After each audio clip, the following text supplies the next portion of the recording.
الحمدللہ رب العالمین والصلاة والسلام علی اشرف الانبیاء والمرسلین اعوذ باللہ من الشیطان الرجیم بسم اللہ الرحمن الرحیم السلام علیکم ورحمۃ اللہ وبرکاتہ۔ میں ہوں آپ کا دوست عرفان اللہ رحمانی۔ امید کرتے ہیں تمام دوست خیریت سے ہوں گے۔ رحمانی آفیشیل چینل میں تمام دوستوں کو خوش آمدید کہتے ہیں۔ آج کا ہمارا ٹاپک سبق نمبر 10 میں قرآن کریم میں کثیر الاستعمال الفاظ اور ان کے معانی کے حوالے سے ہیں، اور یہی ٹاپک سبق نمبر 8 میں بھی چل رہا تھا، سبق نمبر 9 میں بھی، اور آج سبق نمبر 10 میں بھی، اور اس طرح سبق نمبر 11 میں بھی یہی ٹاپک کا آخری حصہ ہوگا۔ تو آپ ہمارے ساتھ رہیے، اور اگر آپ نے ابھی تک ہمارا چینل سبسکرائب نہیں کیا ہے تو پہلے سبسکرائب کریں اور بیل کے بٹن کو بھی دبائیے تاکہ ہمارے نئی آنے والے ویڈیوز کی نوٹیفیکیشن آپ کو مل سکے۔ چلو چلتے ہیں کلاس کی طرف۔ جی دوستو، آج کا ہمارا ٹاپک سبق نمبر 10 میں ہے قرآن کریم میں کثیر الاستعمال الفاظ۔ اور آپ لوگوں کو معلوم ہے جو کلاس آج کا جو کلاس ہے یہ سلسلہ تقریباً کلاس نمبر 8 سے شروع ہو چکا ہے، اور آج کلاس نمبر 10 میں بھی وہی اسباق چل رہا ہے، وہی ٹاپک اور موضوع ہے۔ میں نے آپ لوگوں کو کہا تھا پچھلے اسباق میں کہ میں آپ لوگوں کو قرآن کریم میں جو الفاظ کثرت سے استعمال ہوئے ہیں ان کے معانی بتاؤں گا، اور یہ تقریباً 40 یا 41 کے لگ بھگ الفاظ ہیں۔ تو آج ہمارے پاس نمبر 19 چل رہا ہے۔ 18 تک الفاظ میں نے آپ لوگوں کو سمجھائے ہیں، اور وہ آپ لوگوں کو یاد کرنا بھی ضروری ہے آپ لوگوں کے لیے کہ آپ ہر لفظ کو یاد کریں اور اس کے معنی کو سمجھنے کی کوشش کریں۔ اس پیٹرن میں نے آپ لوگوں کو نمبر شمار، لفظ، معنی، تعداد یہ لکھوایا ہے، اور ہر لفظ کی وضاحت میں انشاءاللہ ایک مثال کے طور پر آپ لوگوں کو کراؤں گا۔ سب سے پہلے ہمارے پاس نمبر 19 نمبر پر ہے ام اور او۔ لفظ ام، یہ قرآن کریم میں یہ لفظ ام اور او جو ہے یہ استعمال ہوا ہے، اور اس کے معنی ہے یا، یعنی ام کا معنی بھی ہے یا، اور او کا معنی بھی ہے یا۔ ٹھیک ہے، لفظ ام جو ہے یہ تقریباً 66 دفعہ قرآن کریم میں آیا ہے، اور لفظ او جو ہے یہ قرآن کریم میں 149 مرتبہ آیا ہوا ہے۔ لفظ ام قرآن کریم میں اس کی مثال ہے ام لم ینبأ بما فی صحف موسیٰ۔ ام لم ینبأ بما فی صحف موسیٰ۔ ٹھیک ہے، تو وہاں پر ام کا معنی ہے یا، ام لم ینبأ بما فی صحف موسیٰ۔ اسی طرح لفظ او قرآن کریم میں ہے او کصیب من السماء، او کصیب من السماء۔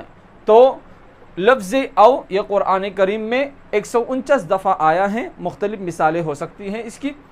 اسی طرح 20ویں نمبر پر میرے پاس کئی الفاظ ہیں، اور یہ سمجھنے کی زیادہ ضرورت ہے اس لیے کہ قرآن کریم میں یہی الفاظ کثرت سے استعمال ہوئے ہیں۔ ان کی تعداد میں نے لکھوائے ہیں بعضوں کے، کہ لفظ کانا، کانو، کانت، یکونو، کن، کونو۔ حالانکہ یہ ایک ہی مادے سے بنا ہے، لفظ کانا، یہ سارے الفاظ ایک ہی مادے سے بنا ہے، لیکن الفاظ یعنی صیغے کی تبدیلی سے معنی بھی تبدیل ہو جاتا ہے، یا معنی تو ایک دیتے ہیں لیکن مذکر مؤنث کا فرق آ جاتا ہے۔ تو اسی طرح یہ لفظ کانا، یہ کانا جو ہے اس کا معنی ہے تا یا ہے۔ لفظ کانا اس کا معنی ہے تا یا ہے، ٹھیک ہے۔ اور یہ لفظ کانا جو ہے یہ مذکر کے لیے استعمال ہوا ہے۔ لفظ کانا یہ مذکر کے لیے استعمال ہوا ہے۔ قرآن کریم میں یہ لفظ تقریباً 422 مرتبہ استعمال ہوا ہے۔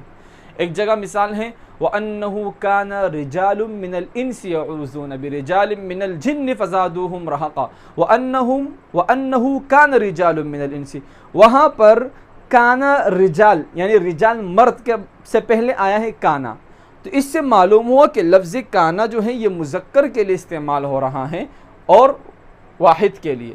اسی طرح کانو، یہ بھی کانا سے ہیں، لیکن کانا جو ہے یہ واحد یعنی ایک کے لیے استعمال ہوتا ہے، اور کانو جو ہے یہ جمع کے لیے یعنی دو سے زیادہ کے لیے استعمال ہوتا ہے، اور اس کے معنی ہے بھی تے اور ہے لیکن جمع والے۔ تا ہے کانا اور تے ہے نون غننے والے ہے یہ کانو کے لیے استعمال ہو رہا ہے۔ قرآن کریم میں اس کی مثال ہے خاشعۃ ابصارہم ترہقہم ذلہ وقد کانوا یدعون الی السجود وہم سالمون۔ وقد کانوا یدعون الی السجود، یدعون جمع آیا ہے تو کانو اس کے لیے کیا لے کر آیا؟ جمع لے کر آیا، ٹھیک ہے۔ اسی طرح یہ جو کانو ہے یہ 267 مرتبہ قرآن کریم میں استعمال ہوا ہے۔ اسی طرح میرے پاس جو تیسرا لفظ ہے وہ ہے کانت۔ کانت یہ مؤنث کے لیے استعمال ہوا ہے اور مؤنث واحد کے لیے، جس طرح تی اور ہے اس کا معنی ہے، جس طرح کانا کا معنی تا ہے مذکر کے لیے تو مؤنث کے لیے ہم تی بھی استعمال کرتے اور ہے تو دونوں مذکر مؤنث دونوں کے لیے استعمال ہو رہا ہے۔ تو کانت یہ تقریباً 33 مرتبہ استعمال ہوا ہے قرآن کریم میں۔ ان کانت الا صیحۃ واحدۃ فاذا هم خامدون، صیحہ وہاں پر تائے تانیث استعمال ہو تو وہ مؤنث ہے، لفظ مؤنث ہے، تو اس کے لیے وَإِن کانت لفظ کانت استعمال کیا ہے۔ تو کانت یہ مؤنث کے لیے استعمال ہوتا ہے۔ اسی طرح میرے پاس ہے یکونو۔ یکونو کا معنی ہے ہوتا ہے یا ہوگا۔ یہ تقریباً قرآن کریم میں 53 دفعہ استعمال ہوا ہے۔ اور یکونو اور کن، اس کی مثال دونوں کی مثال ہے کن فیکون، کن فیکون، ٹھیک ہے۔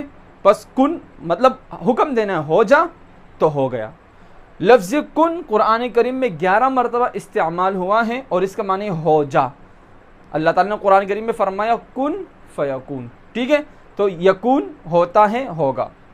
اسی طرح لفظ کونو، کونو کا معنی ہے ہو جاؤ، کونو کا معنی ہے یہ کن کا جمع ہے، ٹھیک ہے، کن ہو جا اور کونو ہو جاؤ، ٹھیک ہے۔ کونو قردۃ خاسئین، کونو قردۃ خاسئین، ٹھیک ہے۔ قرآن کریم میں یہ لفظ استعمال ہوا ہے۔ اسی طرح 21ویں نمبر پر میرے پاس ہے لفظ الا۔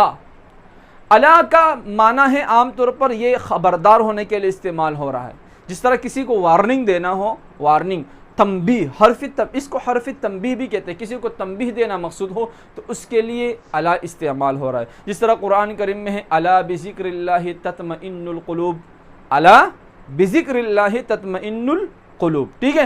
تو اسی طرح یہ لفظ قرآن کریم میں 38 مرتبہ یعنی 38 دفعہ استعمال ہوا ہے اور اس کے معنی ہے خبردار یا سنو، ٹھیک ہے۔ اسی طرح 22ویں نمبر پر میرے پاس لفظ ہے کما۔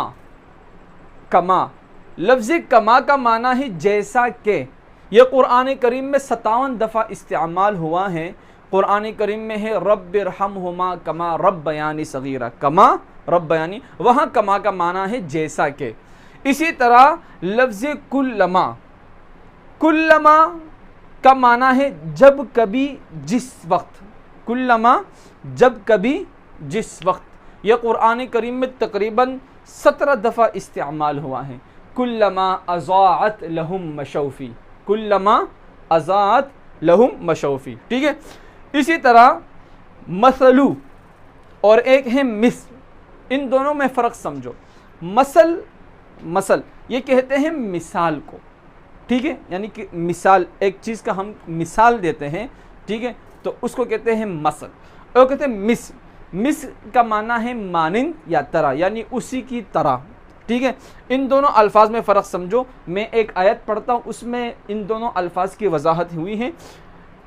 مثل، لفظ مثل قرآن کریم میں 50 مرتبہ استعمال ہوا ہے۔ کتنے مرتبہ؟ 50 مرتبہ قرآن کریم میں استعمال ہوا ہے۔ اور مثل جو ہے قرآن کریم میں 17 دفعہ استعمال ہوا ہے۔ قرآن کریم میں ایک آیت ہے مثل الذین ينفقون اموالهم فی سبیل اللہ کمثل حبہ انبتت 7 سنابل، ٹھیک ہے۔